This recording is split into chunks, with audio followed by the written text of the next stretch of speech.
पालकमंत्री या नात्यानं प्रत्येक पालकमंत्र्याला त्याच्या त्याच्या जिल्ह्यामध्ये ध्वजारोहणाचा ध्वजवंदनाचा मान प्रजासत्ताक दिनाच्या दिवशी म्हणजे 26 जानेवारीला दिला जातो।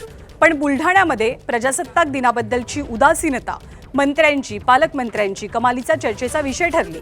एकाही मंत्र्यानं आजच्या सोहळ्याला हजेरी न लावल्यामुळे अखेर जिल्हाधिकाऱ्यांनी ध्वजवंदन पार पाडलं।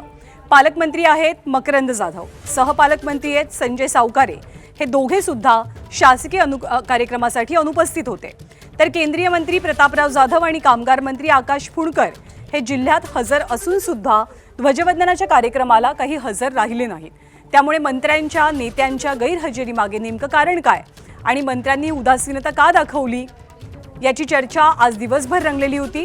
पण या सगळ्या प्रकाराची दखल कशी घेतली जाते हे पाहणं सुद्धा तितकंच महत्त्वाचं असेल।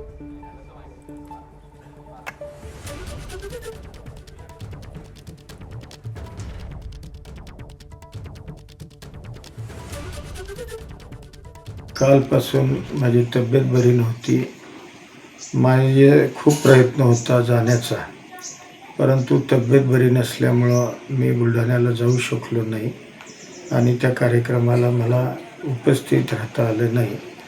त्याबद्दल समस्त बुलढाणा जिल्ह्यातील नागरिकांचं मी मनापासून या ठिकाणी माफी मागतो। एबीपी माझा, उघडा डोळे बघा नीट।